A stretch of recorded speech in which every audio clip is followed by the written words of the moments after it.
اللهم صل على محمد وعلى آل محمد كما صليت على إبراهيم وعلى آل إبراهيم إنك حميد مجيد.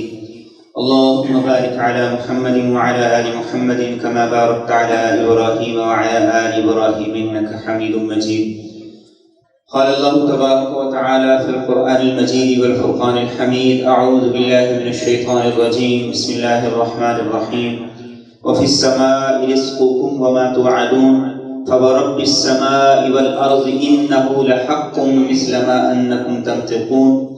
وقال النبي صلى الله تعالى عليه وسلم: من سأل الناس من أموال الناس تكسرا فإنما يسأل جمرا فليستكثر أو فليقل، أو كما قال عليه الصلاة والسلام. اللهم صل على سيدنا ومولانا محمد وعلى آل سيدنا ومولانا محمد وبارك وسلم وصل علیہ. اللہ رب العزت نے قرآن کریم میں جگہ جگہ انسان کو رزق دینے کی ذمہ داری اپنے اوپر لی اور بار بار یہ بات سمجھائی گئی ہے کہ تمہارا مال، تمہاری قسمت کا رزق اللہ نے مقرر کر دیا ہے. اور رسول کریم صلی اللہ علیہ وسلم نے بڑی خوبصورت بات ارشاد فرمائی: الا وان نفسا لن تموت حتى تستكمل رزقها. فرمایا کان کھول کے یہ بات سنو کہ جب تک تمہاری قسمت اور تمہارے مقدر کا تمہیں نہیں ملے گا تم اس وقت تک مر ہی نہیں سکتے. تمہاری قسمت، تمہارے مقدر کو اللہ نے طے کر دیا ہے. اور کب طے کر دیا ہے؟ یہ پلاننگ کے ساتھ اللہ نے اسی وقت طے کر دیا تھا جب ماں کے پیٹ میں روح پھونکی جا رہی تھی. اب تمہاری ذمہ داری یہ ہے کہ اسے حاصل کرنے کے لیے جد و جہد بھی کرو، کوشش بھی کرو، محنت بھی کرو، لیکن کوئی ایسا ذریعہ اختیار نہ کرو، کوئی ایسا سورس اختیار نہ کرو آمدن کا جو ناجائز اور حرام ہو.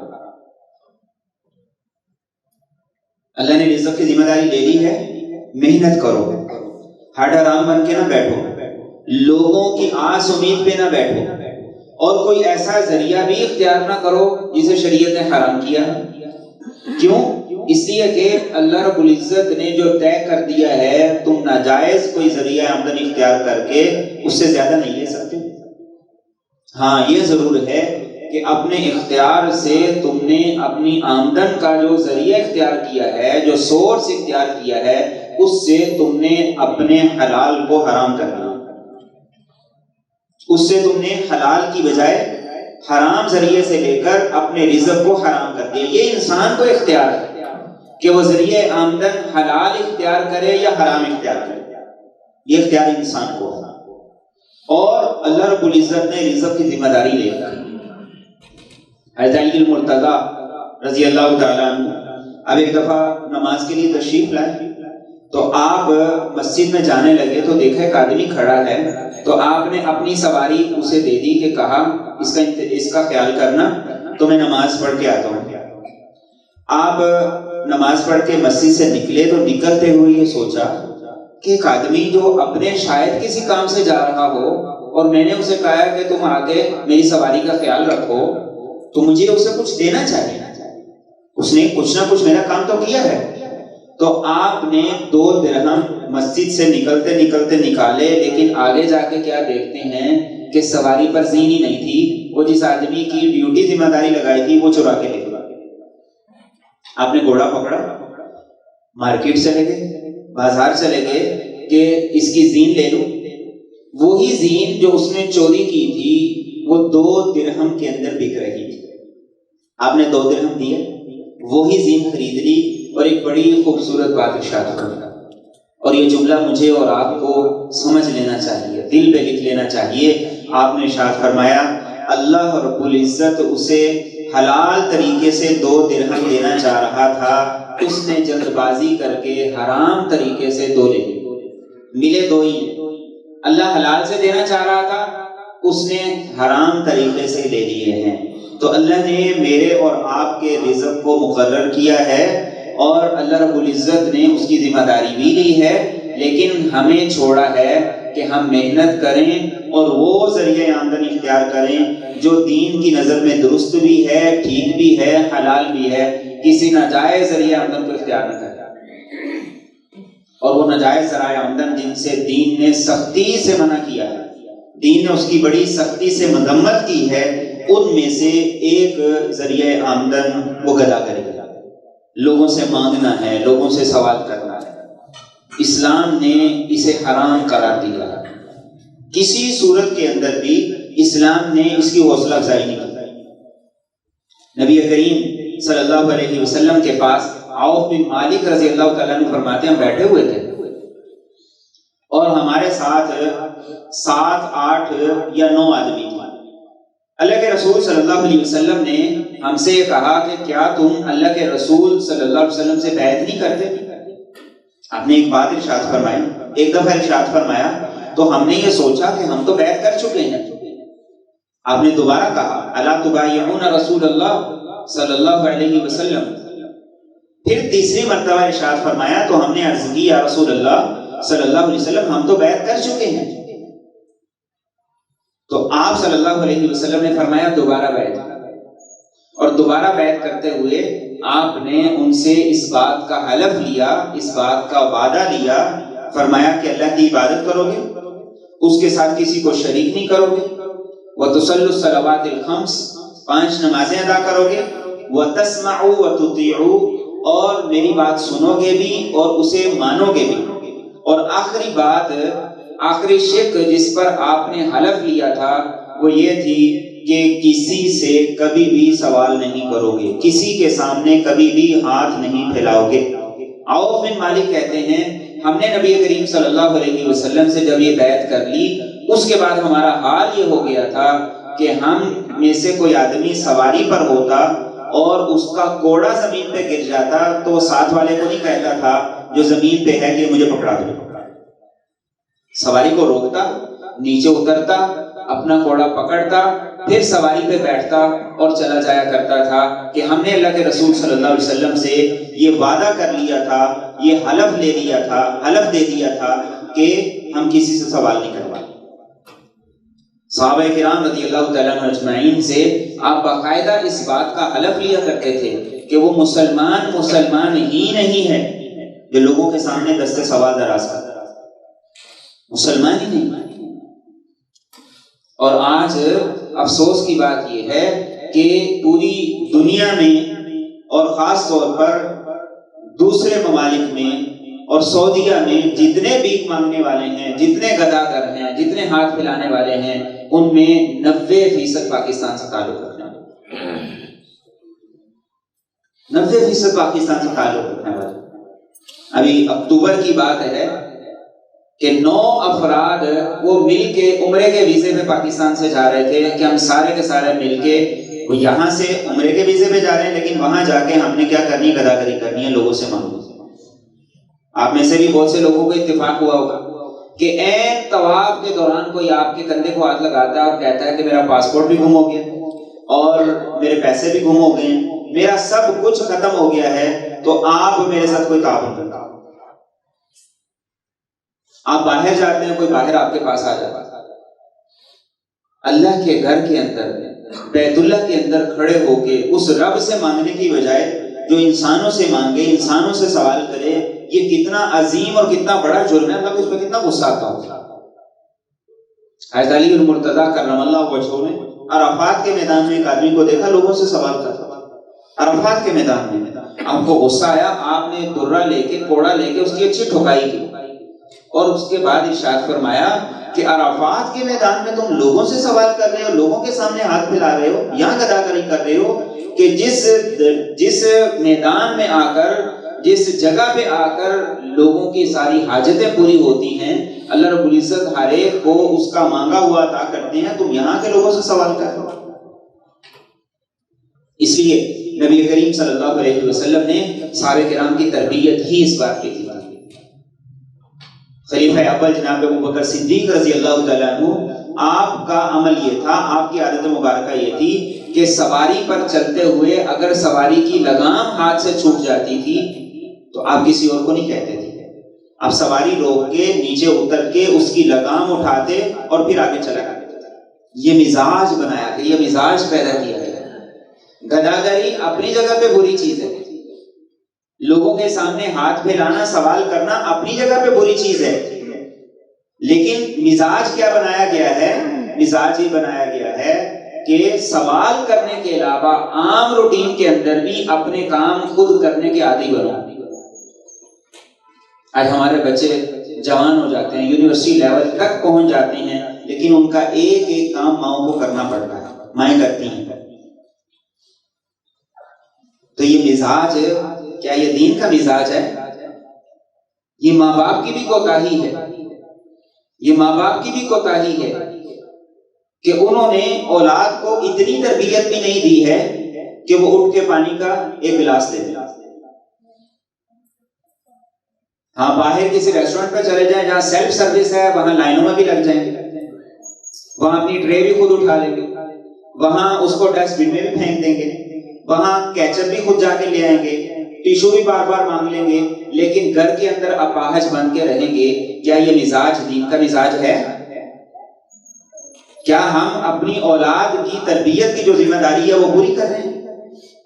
اور پھر آ جا کے سارا دوش ہم اسلام کو دے دیتے ہیں۔ اسلام نے کہا ہے کہ عورتوں کو ایسے پیس کے رکھو، ماؤں کو ایسے پیس کے رکھو۔ صحابہ کا مزاج کیا تھا؟ صحابہ کا مزاج یہ تھا کہ وہ کبھی کسی سے اپنا کام کہتے ہی نہیں تھے، حالانکہ ناجائز نہیں ہے۔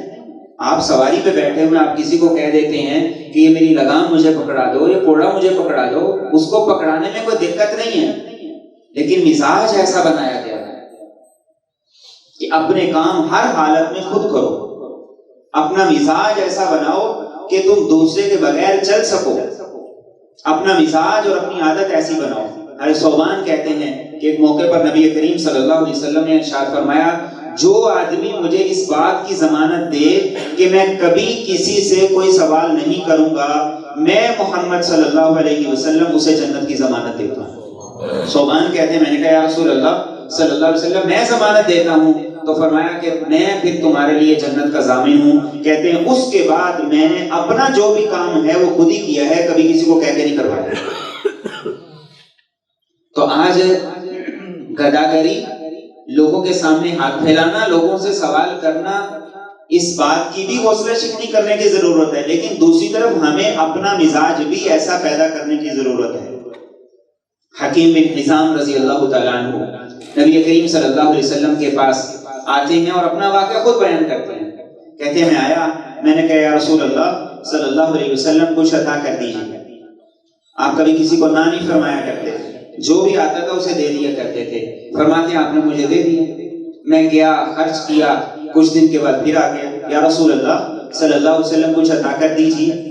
آپ نے پھر کچھ مجھے دے دیا۔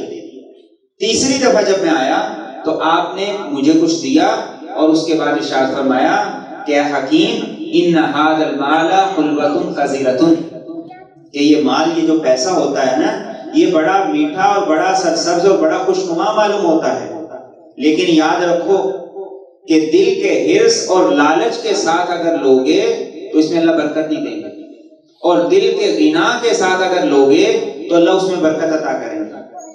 اگر دل کے اندر لالچ اور حرص رکھو گے تو مل تو جائے گا، لیکن برکت نہیں ہوگی۔ ایسے حکیم کہتے ہیں کہ اس کے بعد رسول کریم صلی اللہ علیہ وسلم نے ارشاد فرمایا الید العلیٰ خیر من الید السفلیٰ۔ اے حکیم میری بات توجہ سے سنو کہ اوپر والا ہاتھ نیچے والے ہاتھ سے بہتر ہی ہوتا ہے، خرچ کرنے والا ہاتھ لینے والے ہاتھ سے اچھا ہی ہوتا ہے۔ تو حکیم کہتے ہیں کہ آپ کی بات میرے دل کے اندر پیوست ہو گئی اور میں نے کہا یا رسول اللہ صلی اللہ علیہ وسلم آج سے میں یہ وعدہ کرتا ہوں کہ کبھی کسی سے کوئی سوال نہیں کروں گا، کبھی کسی سے نہیں مانگوں گا۔ اللہ کے رسول صلی اللہ علیہ وسلم دنیا سے پردہ فرما تشریف لے گئے۔ ابو بکر صدیق رضی اللہ تعالیٰ عنہ کا دور آیا اور آپ کے دور میں بہت سی فتوحات ہوئی۔ مال غنیمت میں سے ہر صحابی کو حصہ ملتا تھا جو جہاد میں جایا کرتا تھا۔ تو حضرت ابو بکر نے حکیم بن حزام کو بلایا کہ یہ تمہارا حصہ ہے، یہ لے لو۔ تو کہا کہ نہیں، میں نے اللہ کے رسول صلی اللہ علیہ وسلم سے وعدہ کر لیا ہے کہ آج کے بعد کسی سے کچھ نہیں لینا، اس لیے میں نہیں لیتا۔ حضرت عمر فاروق رضی اللہ تعالیٰ عنہ کا دور آیا اور فتوحات کے دروازے کھل گئے۔ کیسر و کسرا کے سارے خزانے ان کے ڈیر مسجد نبوی میں لا کے لگائے گئے سونے چاندی کے. آپ نے حکیم بن ہزام کو بلایا, کہا یہ تمہارا حصہ ہے اور تمہارا بنتا ہے, یہ کسی اور کو نہیں دیا جا سکتا. تو حکیم بن ہزام نے کہا کہ میں نے اللہ کے رسول سے وعدہ کر لیا, میں نے نہیں لینا. تو حضرت عمر فاروق رضی اللہ تعالیٰ لوگوں کو گواہ بنایا کہ دیکھو تم گواہ رہنا کہ جس کا حصہ بنتا ہے میں نے اسے بلایا, اور ایک نہیں بار بار بلایا, کئی بار بلایا ہے اور وہ نہیں لے رہا ہے. اب میری ذمہ داری ختم ہو گئی. آج بطور مسلمان کے ہم جائزہ لیں, ہم دیکھیں کہ ہماری قوم میں کتنے لوگ ایسے ہیں جو مستحق نہیں ہیں لیکن بے نظیر انکم سپورٹ میں ان کا نام ہے, باقاعدہ پیسے لے رہے ہیں. کتنے لوگ ایسے ہیں جو مستحق نہیں ہیں لیکن اس کے باوجود بھی وہ فری کا آٹا لیتے ہیں. کتنے لوگ ایسے ہیں جو مستحق نہیں ہیں لیکن اس کے باوجود بھی گورنمنٹ کی جتنی سکیمیں ہیں ان سے وہ فائدہ اٹھاتے ہیں, حالانکہ ان کا فائدہ اٹھانا ان کا کسی طریقے سے درست نہیں ہے. اور کتنے لوگ ایسے ہیں کہ جو زکوٰۃ کمیٹیوں کے اندر بیٹھے ہوئے ہیں اور اپنے رشتہ داروں کو زکوٰۃ کے جو فنڈ سے وہ فنڈ دے رہے ہیں. کتنے لوگ ایسے ہیں کہ کتنے لوگ ایسے ہیں جو دنیا سے چلے گئے لیکن ان کے ورثاء, ان کے رشتہ دار ان کے نام کی جو پینشن آ رہی تھی وہ لے کے مسلسل کھا رہے ہیں. اللہ کے رسول صلی اللہ علیہ وسلم نے صحابہ کی جو تربیت کی, آج اس تربیت کی ہمارے اندر کمی ہے. آج ہمارے اندر کی جو ہوس ہے, ہمارے اندر کی جو بھوک ہے وہ میٹھی نہیں رہی. اس لیے نہیں مٹ رہی کہ نبی کریم صلی اللہ علیہ وسلم ارشاد فرما گئے تھے کہ آپ نے ارشاد فرمایا تھا جو لالچ رکھ کے لوگوں سے سوال کرتا ہے, لوگوں سے مانگتا ہے, فرمایا یہ اس آدمی کی طرح ہے جو کھاتا تو ہے لیکن اس کا پیٹ نہیں بھرتا. کھاتا تو ہے اس کا پیٹ نہیں بھرتا. تو فرمایا اس آدمی کا حال بھی ایسا ہی ہوگا. اور ایک دوسری حدیث طیبہ میں نبی کریم رؤوف الرحیم صلی اللہ علیہ وسلم نے ارشاد فرمایا 3 باتیں ایسی ہیں میں قسم کھا کے وہ باتیں کہتا ہوں. 3 باتیں ایسی ہیں جو میں قسم کھا کے کہتا ہوں. اور فرمایا کہ اللہ کی قسم کھا کے میں یہ بات کہتا ہوں کہ جو آدمی اللہ کی رضا اور اس کی خوشنودی کے لیے خرچ کرے گا اس کے پیسے میں کبھی کوئی کمی نہیں ہوگی. آج ہم اپنا جائزہ لیں, غور کریں کہ جب اللہ کے لیے دینے کی بات آتی ہے, اور اللہ کے لیے دینے سے مراد ہے خالص اللہ کے لیے, منہ ملازے کے لیے نہیں, خالص اللہ کے لیے دینے کی بات آتی ہے تو ہماری مٹھی بند ہو جاتی ہے. نبی کریم صلی اللہ علیہ وسلم قسم کھا کے یہ بات ارشاد فرما رہے ہیں کہ جو آدمی اللہ کی رضا کے لیے خرچ کرے گا میں قسم کھا کے کہتا ہوں کہ اس کے مال میں کوئی کمی نہیں آتی. اور دوسری بات وَلَا ظُلِمَ عَبْدٌ مَظْلِمَةً فَصَبَرَ عَلَيْهَا, اور فرمایا میں قسم کھا کے یہ بات ارشاد فرماتا ہوں جس آدمی پر کوئی ظلم ہو گیا, زیادتی ہو گئی اور اس نے اسے برداشت کر لیا, اللہ اس کی عزت میں کمی نہیں کریں گے بلکہ پہلے سے اضافہ کریں گے, پہلے سے بڑھا دیں گے. اور تیسری بات میں قسم کھا کے یہ کہتا ہوں کہ جو آدمی سوال کا دروازہ کھول لیتا ہے, جو آدمی لوگوں کے سامنے ہاتھ پھیلانا شروع کر دیتا ہے, اللہ رب العزت اس کے لیے فقر کا, تنگ دستی کا اور محتاجی کا دروازہ کھول دیتا ہے. یہ بات آپ صلی اللہ علیہ وسلم نے قسم کھا کے ارشاد فرمایا. کس لیے ارشاد فرمائی ہے؟ اس لیے کہ اس جرم کو انسان جرم سمجھے. لیکن آج بطور معاشرے کے ہم اس جرم کو جرم نہیں سمجھتے. اور نبی کریم صلی اللہ علیہ وسلم نے ارشاد فرمایا کہ جو لوگوں سے سوال کرتا ہے, لوگوں کے سامنے ہاتھ پھیلاتا ہے, دستے سوال دراز کرتا ہے, آپ صلی اللہ علیہ وسلم نے ارشاد فرمایا یہ صرف انگارے اکٹھے کرتا ہے. کل قیامت کے دن یہ سارے کے سارے پیسے, یہ سارے کے سارے نوٹ یہ جہنم کے انگارے کی صورت میں بدل جائیں گے. تو اب اس کی مرضی ہے زیادہ اکٹھے کر لے یا تھوڑے اکٹھے کر لے, جتنے برداشت کر سکتا اتنے کا. اور ایک دوسری حدیث طیبہ میں رسول کریم صلی اللہ علیہ وسلم نے ارشاد فرمایا من یستعفف یعفہ اللہ, جو بچنا چاہتا ہے اللہ رب العزت اسے بچا بھی دیتا ہے. ومن یستغنی یغنہ اللہ, جو اپنے آپ کو مالدار بناتا ہے اللہ اس کو مالدار کر دیتے ہیں. ومن یتصبر یصبر اللہ, اور جو آدمی صبر اختیار کرتا ہے اللہ اس کو صبر دے بھی دیتے ہیں. کوشش کرنے والا، شکل بنانے والا اللہ کو پسند ہے۔ تم اپنے آپ کو لوگوں سے مستغنی شو کرو، لوگوں سے بے نیاز اور لوگوں سے بے نیاز اپنے آپ کو بنا کے رکھو تو فرمایا اللہ بے نیاز کر دے گا۔ صبر کی کوشش کرو گے اللہ صبر کرنے والا بنا دے گا، اور لوگوں سے سوال کرنے سے بچو گے اللہ رب العزت تمہیں لوگوں سے مستغنی بے نیاز کر دے گا۔ اور فرمایا کہ سب سے بڑی نعمت اور دولت اگر اللہ نے کسی کو عطا کی ہے تو وہ صبر ہے۔ اس دنیا کی سب سے بڑی نعمت صبر۔ آج اس نعمت کی بہت زیادہ کمی ہے، آج ہمارے اندر صبر نہیں۔ ہمارا نیٹ تھوڑا سا سلو ہو جائے تو ہمیں اندازہ ہو جاتا ہے کہ ہمارا صبر کتنا ہے۔ گاڑی نکالتے ہوئے کوئی پیچھے کھڑا ہوا ہے، ہمارا اندازہ ہو جاتا ہے کہ ہمارے اندر صبر کتنا ہے۔ تو نبی کریم صلی اللہ علیہ وسلم صبر کو اختیار کرنے کا بڑا آسان سیدھا فارمولہ یہ بتا رہے ہیں کہ زبردستی صبر کرنے کی عادت بناؤ، اللہ اس صبر کو تمہاری طبیعت، تمہارے مزاج کا حصہ بنا دے۔ اور ایک دوسری حدیث طیبہ میں اللہ کے رسول صلی اللہ علیہ وسلم نے ارشاد فرمایا کہ جو آدمی لوگوں سے سوال کرتا ہے، جو آدمی لوگوں کے سامنے ہاتھ پھیلاتا ہے اور اس کو ہاتھ پھیلانا نہیں چاہیے، اس کو ہاتھ نہیں پھیلانا چاہیے، پھر بھی وہ لوگوں کے سامنے ہاتھ پھیلاتا ہے، آپ نے فرمایا جب قیامت کے دن اللہ کی بارگاہ میں کھڑا ہوگا تو جتنی دفعہ اس نے ہاتھ پھیلایا اس کے چہرے پر اتنے ہی زخموں کے نشانات ہوتے۔ کسی دور میں منہ پر کوئی پمپل نکل آتا تھا یا کوئی زخم نکل آتا تھا تو خواتین کے لیے بڑا مسئلہ ہوتا تھا۔ اب تو خواتین سے بڑا مسئلہ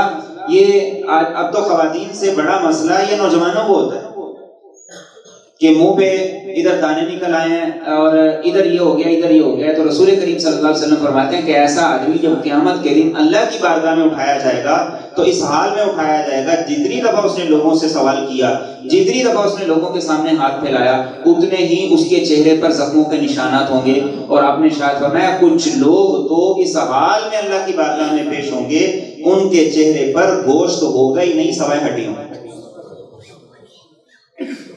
یہ کس لیے ارشاد فرمایا؟ یہ اس لیے ارشاد فرمایا کہ اس جرم کی شناعت کو ہم سمجھیں۔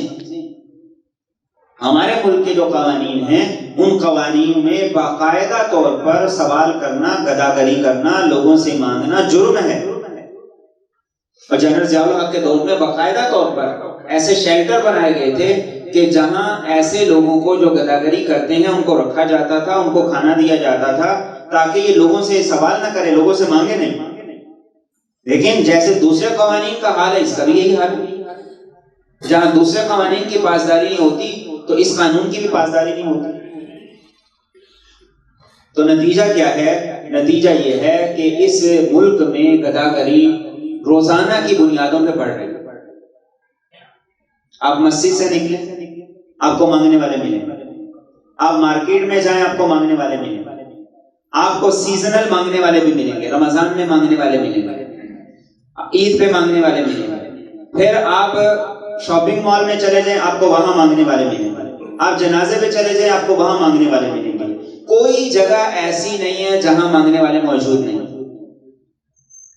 اور جو حالیہ اعداد و شمار آئے ہیں ہمارے 25 کروڑ کی آبادی کے ملک میں، 25 کروڑ کی آبادی کے ملک میں 3 کروڑ 80 لاکھ افراد وہ ہیں جو بھیک مانگنے والے ہیں، جو گداگر ہیں، اور ان میں 55% خواتین ہیں، 27% بچے ہیں۔ صرف 3% ان میں ایسے لوگ ہیں جو واقعتاً مستحق ہیں۔ 4 کروڑ ہمارے ملک میں لوگ ہیں جو گداگر ہیں، اور یومیہ 3 ارب روپے یہ لوگوں کی جیبوں سے نکال کے لے جاتے ہیں۔ کتنے پیسے کمانے؟ 3 ارب روپے یومیہ یہ گداگر لوگوں کی جیبوں سے نکال کے لے جاتے ہیں۔ لاہور میں اوسط 2000 ہے، کراچی میں 1500 ہے، اسلام آباد میں 850 ہے، اور باقی ملکوں میں باقی شہروں میں اس کے لحاظ سے اب جس کو روزانہ 2000 مل جاتا ہے، جس کو روزانہ 2000 مل جاتا ہے، اب وہ مانگے گا نہیں تو اور کیا کرے گا؟ اور اس سارے کے سارے سسٹم کو، نظام کو فروغ دینے والے کون ہیں؟ وہ ہم ہیں، وہ ہم ہیں۔ ان کی حوصلہ افزائی کرنے والے کون ہیں؟ وہ ہم ہیں۔ اللہ کے رسول صلی اللہ علیہ وسلم نے ارشاد فرمایا کہ جو آدمی گداگری کرتا ہے، جو آدمی لوگوں کے سامنے بھیک مانگتا ہے، سوال کرتا ہے، آپ نے فرمایا کہ یہ حرام ہے جو کھا رہا ہے جتنا مرضی کھا رہا ہے۔ ہم کیا سمجھ کے دیتے ہیں؟ صدقہ، خیرات۔ وہ کہتے ہیں کہ وہ کہتا ہے 10 روپے دے دو اللہ تمہیں حج کرائے گا، ہم کہتے ہیں ٹھیک ہے جی 10 میں حج ہو گیا۔ وہ کہتا ہے 10 روپے دے دو اللہ تمہاری ماں بخشے گا، ہم کہتے ہیں لو جی 10 روپے میں بخشی گئی۔ وہ کہتا ہے 10 دے دو اللہ تمہیں اولاد دے گا، ہم کہتے ہیں 10 روپے میں اولاد مل گئی۔ جو وہ کہتا ہے سب 10 روپے کی سیریں لگی ہوئی ہیں، اور ہم پراپر طریقے سے یہ دے رہے ہیں، خرچ کر رہے ہیں۔ اور دوسری طرف ہمارا حال یہ ہے کہ ہم اپنے ڈرائیور سے پائی کا حساب لے رہے ہیں۔ ہمارا حال یہ ہے کہ ہم کسی ویٹر سے روپے کا حساب لیتے ہیں۔ ہمارا حال یہ ہے کہ ہم کسی مزدور کو 10 روپے بھی اس کی مزدوری سے زیادہ نہیں دیتے، بلکہ اس کی مزدوری میں سے کاٹ کے اس کو دیتے ہیں۔ محنت کش افراد کی ہم حوصلہ شکنی کر رہے ہیں، اور ایسے ہڈ حرام لوگوں کی ہم کیا کر رہے ہیں؟ حوصلہ افزائی کر رہے ہیں۔ شاہ ولی اللہ محدث دہلوی رحمۃ اللہ علیہ نے یہ بات لکھی ہے، جیسے ڈکیتی، چوری اور قتل و غارت گری اسلام میں حرام ہے بیائی ہی، اسی طرح گدا گری بھی اسلام میں حرام ہے۔ جو آدمی ان کی معاونت کرتا ہے وہ نہ خیرات کر رہا ہے نہ صدقہ کر رہا ہے، وہ آدمی صرف اور صرف ایک حرام کام میں دوسرے کی معاونت اور مدد کر رہا ہے۔ وہ صرف اور صرف حرام کام میں دوسروں کی معاونت اور مدد کر رہا ہے۔ ہمارے ہاں مشہور ہے نا کہ لاہور میں یا کسی اور شہر میں ایک جگہ ٹریفک سگنل خراب ہو گیا، تو لوگوں نے اپنی مدد آپ کے تحت اسے ٹھیک کروا دی۔ تو کچھ دن کے بعد جو وہاں گدا کرتے انہوں نے خود اسے خراب کروا دی۔ انہوں نے کہا جب سے یہ ٹھیک ہو گیا ہے ہماری آمدن میں کمی ہو گئی، لہذا اس کو خراب ہی رہنے دو تاکہ ہماری آمدن متاثر نہ ہو۔ ہر چوک، ہر چوراہا، اور ہماری نفسیات کے عین مطابق بچوں پہ جلدی ترس آتا ہے تو گندے مندے کپڑوں میں بچے ہوں، خواتین پہ جلدی ترس آتا ہے اس لیے 55% خواتین ہیں، اور پھر باقاعدہ طور پر یہی لوگ ڈکیتیوں میں اور دوسرے جرائم میں ملوث ہیں، نشہ بیچنے میں یہ لوگ ملوث ہیں، اور اس کے علاوہ اور بہت سی خرابیاں ہیں جو ان سے جنم لے رہی ہیں۔ آخر اس معاشرے میں یہ 4 کروڑ افراد جو ڈیلی بھیک مانگتے ہیں، ان کو پروموٹ کرنے والا کون ہے؟ یہ میں اور ہم سمجھتے ہیں یہ خیرات ہے، بالکل خیرات ہے، یہ جرم ہے۔ ہم سمجھتے ہیں نیکی ہے، بالکل نیکی نہیں ہے، یہ جرم ہے۔ ہم سمجھتے ہیں یہ صدقہ ہے، یہ بالکل صدقہ نہیں ہے، یہ حرام کام ہے جس کا ہم انتخاب کرتے ہیں۔ محنت کش کو دیں، مزدور کو دیں۔ کتنے مریض ایسے ہیں جو ہاسپٹلز میں پڑے ہوئے ہیں، ان کے پاس دوائی کے پیسے نہیں ہیں۔ کتنے بچے ایسے ہیں جو اپنی فیسیں نہیں ادا کر سکتے، پڑھنا چاہتے ہیں، قابل ہیں، ان کے پاس پیسے نہیں ہیں۔ اور کتنے ہی مستحق لوگ ایسے ہیں جو لوگوں سے سوال نہیں کرتے، انہوں نے ضرورت ہے اور وہ ضرورت مند ہیں، ان کی طرف توجہ نہیں ہوتی۔ اور ہم سمجھتے ہیں کہ 10 روپے میں دے کر 10 روپے دے کر ہم سمجھتے ہیں جنت بھی مل گئی ہے، ماں کا علاج بھی اسی سے ہو گیا ہے، باپ کی بخشش بھی اس سے ہو گئی ہے، عمرہ بھی اس سے ہو جائے گا، حج بھی اس سے ہو جائے گا، اولاد بھی اس سے مل جائے گی، اور وہ باقاعدہ نہ ہماری نفسیات کے مطابق ہم سے بات کرتے ہیں۔ تو آج یہ کس کی ذمہ داری ہے؟ گورنمنٹ نے کچھ نہیں کرنا، یہ ہماری ذمہ داری ہے، یہ ہماری ذمہ داری ہے کہ ایسے لوگوں کو ہرگز ہرگز ہرگز نہ دیں، حرام کاموں میں اعانت اور مدد نہیں کریں۔ سال کا 117 کھرب روپیہ بنتا ہے جو صرف ان گداگروں کو ہم لوگ 10 کر کے دیتے ہیں۔ 117 کھرب روپیہ سال کا بنتا ہے۔ کیا کبھی ہم نے اس پہ غور کیا؟ کیا کبھی ہم نے اس کے بارے میں سوچا؟ اپنی ذمہ داری کو ادا کریں، اپنی ذمہ داری کو ادا کریں، تھوڑے ڈیٹ بن جائیں، لیکن حرام کام میں کسی کی اعانت نہ کریں، کسی کی مدد نہ کریں، ہرگز مدد نہ کریں۔ میرے اور آپ کی ذمہ داری ہے ان جرائم کو معاشرے سے اکھیڑنا، ہمیں سے ہر فرد جب اپنی ذمہ داری ادا کرے گا تو جرائم معاشرے سے خود بخود ختم ہوگا. اور اگر ہم میں سے ہر آدمی پروموٹ کرے گا تو اگر اب 4 کروڑ ہیں تو اگلے سال یہ عین ممکن ہے 5 ہی ہو جائیں. اگلے سال عین ممکن ہے کہ یہ 5 ہی ہو جائیں. تو اپنی ذمہ داری کو ادا کیجئے اور خدا را حرام کاموں میں ہرگز کسی کی معاونت مدد نہ کیجئے. یہ خیرات نہیں ہے، یہ جرم ہے.